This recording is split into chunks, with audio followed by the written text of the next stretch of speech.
You say you've moved on. You've cut them off. You've read the books, made the promises, whispered never again to yourself in the mirror. But then it happens again.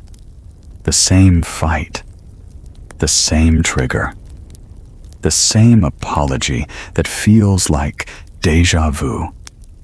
Why do we keep doing this? Why do we keep walking into the same emotional trap with different people in different places at different stages of life? Carl Jung didn't just explain it. He warned us. He said, "Until you make the unconscious conscious, it will direct your life, and you will call it fate." And that's what most of us are doing. Calling it fate. Calling it bad luck. Calling it just who we are. But in truth, we're just repeating. You don't fall for the same type of person by accident.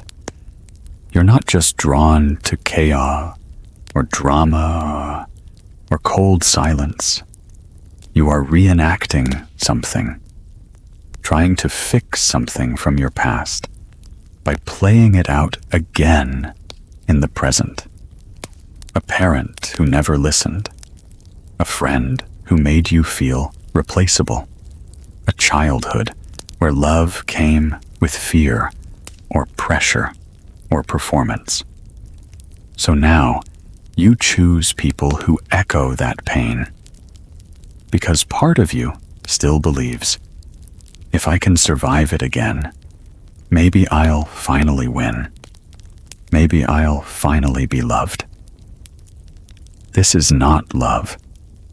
This is a psychological loop. And the worst part?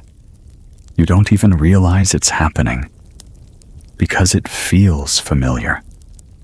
And what's familiar feels safe, even if it's hurting you. Jung called this a complex, an emotional wound buried so deep, it hijacks your behavior without you knowing. It's the reason you ghost people who are kind. It's the reason you chase people who give you nothing. It's the reason you start sabotaging the moment someone gets too close. Because the wound inside you doesn't want love. It wants to be right about how unloved you are. It's not conscious, but it's powerful. And the scariest thing? You can't heal what you keep reliving. Let's take Anna. Every time she got close to someone, she'd suddenly pull away. No calls, no replies, total emotional shutdown. She said she was just too busy or bad at commitment. But when she sat with her therapist one night and finally cracked, she said this: "If they really knew me, they'd leave. So I leave first." That's how deep this goes. You protect yourself from pain by creating it on purpose. And then you blame yourself. And then you promise to do better. Until next time. But there's a way out. And it starts not by pushing yourself harder, but by asking something you've avoided your entire life. What is this really about? It's never just about them. The person who ignored you. The friend who left you on red. The partner who made you feel invisible. They're not the beginning of the pain. They're the continuation of it. Carl Jung said that we don't just repeat patterns, we attract them, because something inside us is still looking for the original wound to be resolved. You weren't just hurt by that breakup. You were reminded of what it felt like to be 6 years old again. crying quietly in your room, while the people you needed were too busy, too cold, too preoccupied with their own pain to see yours. So now, every time someone pulls away, you don't just feel hurt. You feel abandoned. And in that moment, you're not 26 or 35 or 42. You're that same little version of you, terrified that you're unlovable. Let me tell you a real story. There was a man named Dev. Every relationship he had ended the same way. Not because he cheated, not because he didn't care, but because he kept choosing emotionally unavailable women. They were exciting, independent, mysterious, but they never really let him in. And every time, Dev would try harder. More gifts, more texting, more planning.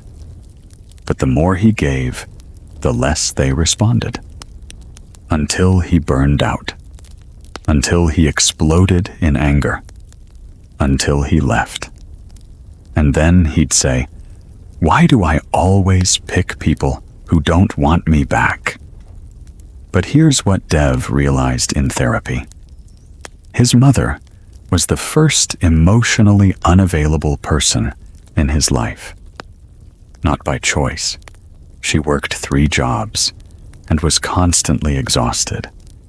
She was there physically, but not emotionally.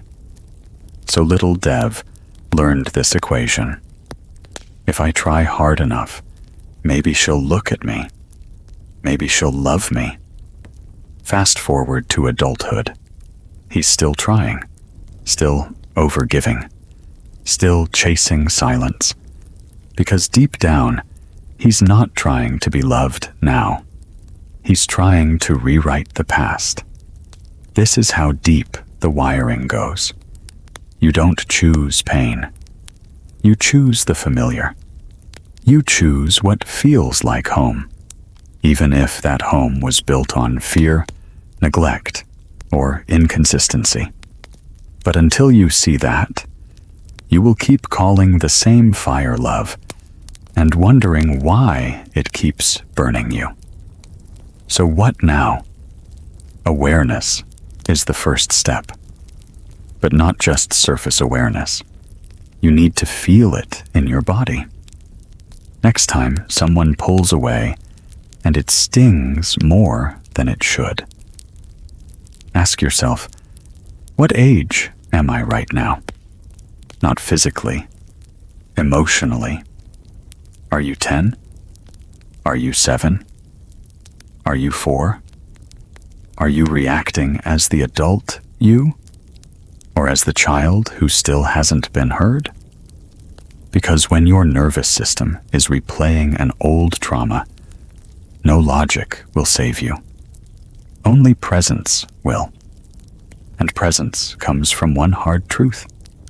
It was never your fault, but it is your responsibility. There's a kind of love that doesn't feel like love. It feels like intensity, obsession, longing.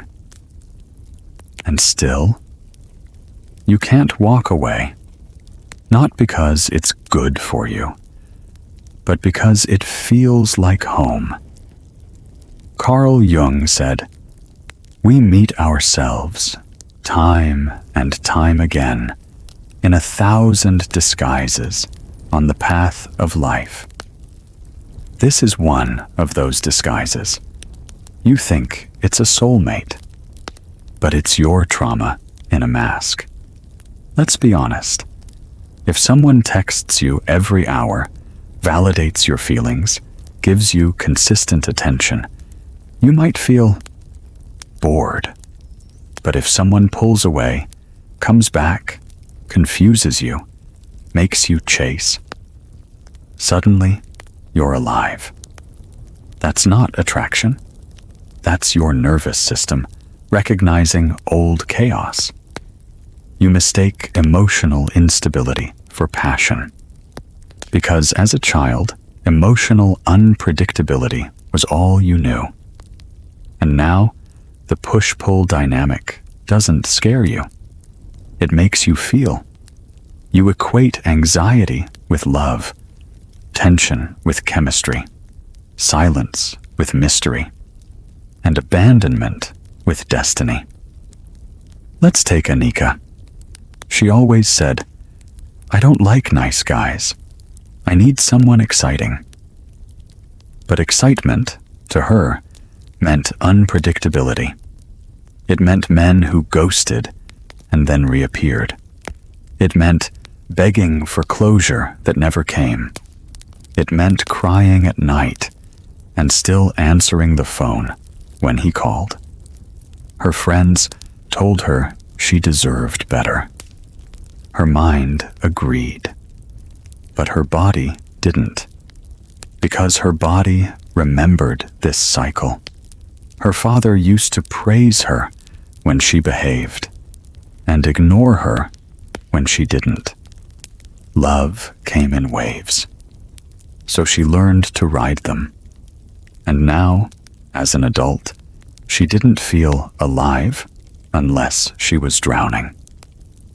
This is what Jung would call a repetition compulsion. Your psyche is trying to resolve an old wound by recreating it over and over, hoping that this time you'll win. But you won't, because you're not healing. You're reenacting. You're not loving someone. You're loving the chance to fix what hurt you as a child. And the tragedy is, the more you chase healing in the wrong people, the more broken you feel. Until eventually, you believe that this is just who you are, that you're too much, that love is supposed to hurt, that peace is boring.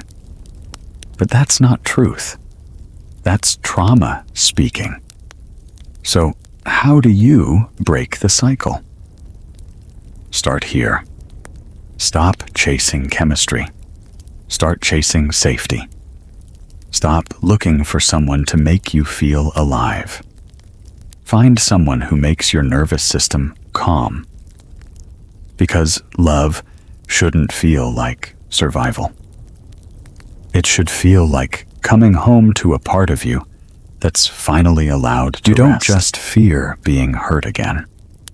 You fear being alone with yourself. That's why you go back. That's why you keep calling, even when your chest tightens with every unanswered ring. That's why you accept half-hearted apologies, why you lower your standards, why you laugh when it's not funny, why you stay when it's killing you. Not because you don't know better, but because some part of you believes this is all you're worth. Carl Jung called this the shadow, the disowned parts of yourself you were taught to reject, the parts that were too loud, too needy, too sensitive, too angry, too human. So instead of facing that shadow and learning to love it, you bury it. You split from it. You pretend to be okay. And every time you abandon yourself like that, you become easier to manipulate, easier to discard, easier to use. Because deep down, you've already left yourself behind. And people feel that. People feel when you have no boundaries, when your smile is a performance, when your yes is a scared version of "please don't leave me." Here's a truth no one tells you. The emotional mistake isn't choosing the wrong person. It's betraying the right version of you. just to be chosen. You start bending, then breaking, then begging, until you don't recognize yourself anymore. But by then, it's too late. Because the person you tried so hard to keep, they were never trying to keep you. They were just enjoying the version of you who didn't fight back. Let's talk about Ryan. He was the kind of man everyone liked. Kind, soft-spoken, always chill. He prided himself on never getting angry, never making demands, never creating problems. But behind that calm exterior was a man full of resentment, lonely, silenced, dying for someone to just see him without needing him to perform. Every relationship he entered, he made himself smaller, did what they wanted, avoided conflict at all costs. Until one day, his partner said, "I feel like I'm dating a ghost." That line broke him, because Ryan realized he wasn't avoiding conflict. He was avoiding himself. He had given so much of himself away, there was no one left to love. This is why the cycle repeats. You keep becoming what they want, instead of becoming who you need. You suppress. You shrink. You shape-shift. Until your relationships aren't relationships anymore. They're performances, auditions for love. But love isn't something you earn by disappearing. It's something you attract when you finally come home to yourself. So here's the mirror Jung was holding for all of us.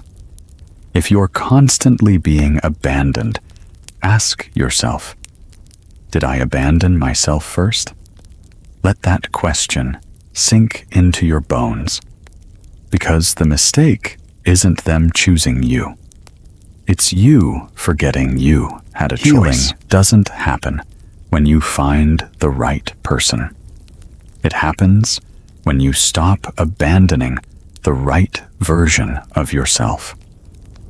Because every emotional mistake you keep repeating is not a reflection of your worth, but a reflection of your wound.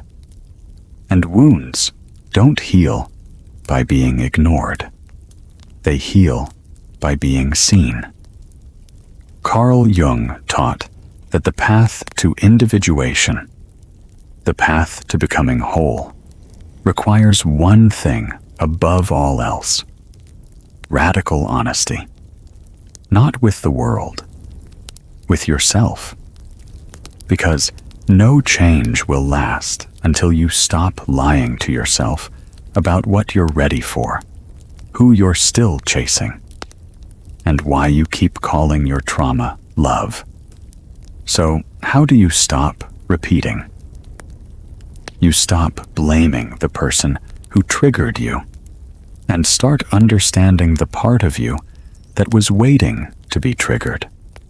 You stop asking, why did they do this to me? And start asking, why did I stay after they did? You stop trying to be understood and start becoming someone you understand. It begins in small moments. When your stomach knots at a text, you don't just brush it off. You pause and ask, what is this really about? When someone crosses a boundary, you don't shrink or over-explain. You hold the line, even if your voice shakes. When you're tempted to go back to someone who gave you less than you needed, you don't call it forgiveness. You call it what it is: fear of being alone. And you sit with that fear, not to punish yourself, but to remind yourself you are not the child anymore. You don't have to beg. You don't have to earn. You don't have to bleed just to be held. This is what it looks like when you finally break the pattern. Not dramatic, not cinematic, but quiet, honest. Still, you delete the number. You stop rehearsing the argument. You sleep peacefully because you didn't betray yourself today. And one day, without even realizing it, you'll be standing in front of someone who doesn't trigger your wounds, but mirrors your peace. Not because they saved you, but because you stopped abandoning yourself long enough to be found. So here's the truth, the one Jung whispered through every page of his work. The pattern ends with you. Not when you find someone different, but when you become someone different, someone whole, someone awake, someone free. If this video helped you recognize a pattern in your life, comment below. It ends with me. Tell your story. Someone else might read it and find the courage to begin theirs. Like, subscribe, and tap. Super thanks if this video helped you stop performing, stop chasing, and start healing. We're done repeating. We're ready to live.